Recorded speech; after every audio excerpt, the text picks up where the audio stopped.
चलिए आज बात करते हैं एक ऐसे फाइनेंशियल स्टॉर्म की जिसने भारत के सबसे बड़े बिजनेस ग्रुप्स में से एक को हिलाकर रख दिया। तो सबसे बड़ा सवाल यह है कि आखिर हुआ क्या। मतलब एक ही दिन में अदानी ग्रुप की मार्केट वैल्यू से 1 लाख करोड़ रुपए साफ हो गए। ये कोई छोटी मोटी रकम नहीं है और इसके पीछे एक बहुत ही कॉम्प्लेक्स कहानी छिपी है। देखिए, ये सिर्फ नंबर्स का खेल नहीं है। ये कहानी है एक टूटे हुए वादे की, कुछ सीक्रेट कोड्स की और सबसे बड़ी बात, एक सिंगल पीस ऑफ एविडेंस की, एक जब्त किया हुआ फोन। तो चलिए इस पूरी इन्वेस्टिगेशन को परत दर परत खोलते हैं। तो कहानी शुरू होती है उस दिन से जब स्टॉक मार्केट में लिटरली एक भूकंप सा आ गया। वो दिन था 23 जनवरी। अदानी ग्रुप के लिए ये किसी बुरे सपने से कम नहीं था। उनके स्टॉक्स बुरी तरह गिरे। अदानी ग्रीन एनर्जी तो 15% नीचे चला गया और अगर पूरे ग्रुप का एवरेज देखें तो वो भी 12.5% डाउन था। मतलब मार्केट में पैनिक था। अब सवाल ये है कि इस भारी गिरावट की जड़ें कहाँ थी? इसे समझने के लिए हमें थोड़ा टाइम में पीछे जाना होगा, एक $550 मिलियन की डील तक। तो बात है सितंबर 2022 की। अदानी ग्रीन और अज्योर पावर ने मिलकर एक बहुत बड़ी फंडिंग उठाई, पूरे $550 मिलियन। और इसमें इंटरेस्टिंग बात ये थी कि इसका एक बड़ा हिस्सा, करीब $175 मिलियन यूएस इन्वेस्टर्स से आया था। और ये पैसा क्यों चाहिए था? भारत में एक बहुत बड़े सरकारी सोलर प्रोजेक्ट को पूरा करने के लिए, जिसकी लागत थी करीब 45,000 करोड़ रुपए। अब आता है कहानी का सबसे क्रूशियल पार्ट।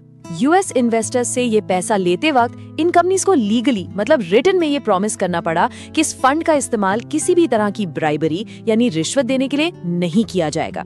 ये एक लीगली बाइंडिंग कंडीशन थी और बस इसी एक वादे ने इस पूरे मामले का दरवाजा यूएस इन्वेस्टिगेशन के लिए खोल।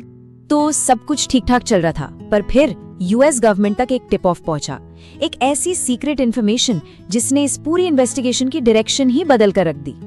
ये इन्फॉर्मेशन इतनी सॉलिड थी कि 17 मार्च 2023 को जैसे ही अदानी ग्रीन के डायरेक्टर सागर अदानी अमेरिका में लैंड हुए, अथॉरिटीज ने उनका फोन जब्त कर लिया।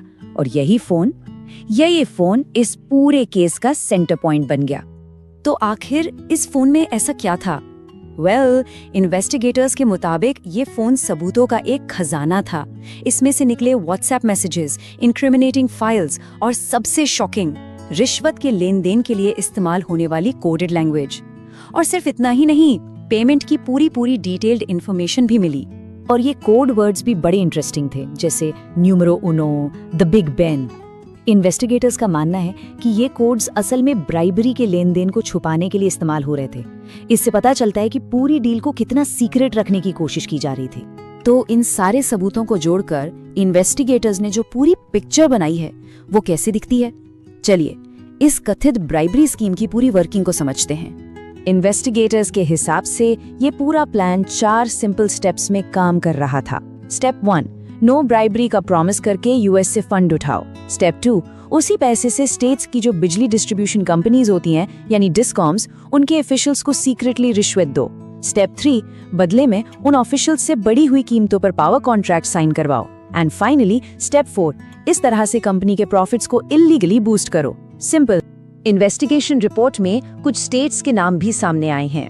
जैसे आरोप है कि आंध्र प्रदेश में 7,000 मेगावाट के पावर एग्रीमेंट के लिए 1,600 करोड़ रुपए की रिश्वत दी गई। इसी तरह उड़ीसा में भी 500 मेगावाट की एक डील के पीछे ब्राइबरी की बात कही जा रही है। अब देखिए, जब ये मामला शुरू में सामने आया था तो बहुत लोगों को लगा कि इसका कुछ ज्यादा असर नहीं होगा, पर हाल ही में एक ऐसा लीगल ट्विस्ट आया है जिसने पूरी गेम ही बदल दी है। तो कहानी का ये लीगल ट्विस्ट समझिए। कुछ महीने पहले तक ये खतरा ज्यादा बड़ा नहीं लग रहा था। क्यों? क्योंकि जितने भी आरोपी थे वो सब भारत में थे, यूएस की लीगल रीच से बाहर। पर अब सिचुएशन टोटली बदल गई है। अमेरिका का एंटी ब्राइबरी एक्ट तो लागू है ही, पर अब यूएस का जो मार्केट रेगुलेटर है SEC, वो इस केस में डायरेक्टली समन इशू करना चाहता है। और बस यहीं से कहानी आज के टाइम में आ जाती है, जहां यूएस रेगुलेटर्स के एक नए मूव ने मार्केट में तहलका मचा दिया। अमेरिका का मार्केट रेगुलेटर यानी सिक्योरिटीज एंड एक्सचेंज कमीशन, जिसे हम SEC कहते हैं, उसने एक ऐसा स्टेप उठाया है जिसकी उम्मीद शायद किसी को नहीं थी। SEC अब इंडियन गवर्नमेंट को बाईपास करके डायरेक्टली गौतम अदानी और बाकी लोगों को ईमेल के थ्रू समन भेजना चाहता है। क्यों? ताकि इन्वेस्टिगेशन को फास्ट ट्रैक किया जा सके। तो सोचिए, अगर ये आरोप साबित हो जाते हैं तो इसके परिणाम कितने सीरियस हो सकते हैं। हम सिर्फ फाइन्स की बात नहीं कर रहे हैं, हर एक चार्ज पर 20 से 25 साल तक की जेल हो सकती है। कंपनी पर बिलियंस ऑफ डॉलर्स का फाइन लग सकता है और जो भी एग्जीक्यूटिव्स इसमें शामिल हैं, उन पर अमेरिका में परमानेंट एंट्री बैन भी लग सकता है। तो अब सबसे बड़ा सवाल यही बचता है, जैसे जैसे अमेरिका इस इन्वेस्टिगेशन में आगे बढ़ रहा है, भारत के सबसे बड़े बिजनेस ग्रुप्स में से एक का फ्यूचर क्या होगा? ये एक ऐसा सवाल है जिसका जवाब शायद आने वाला वक्त ही दे पाएगा।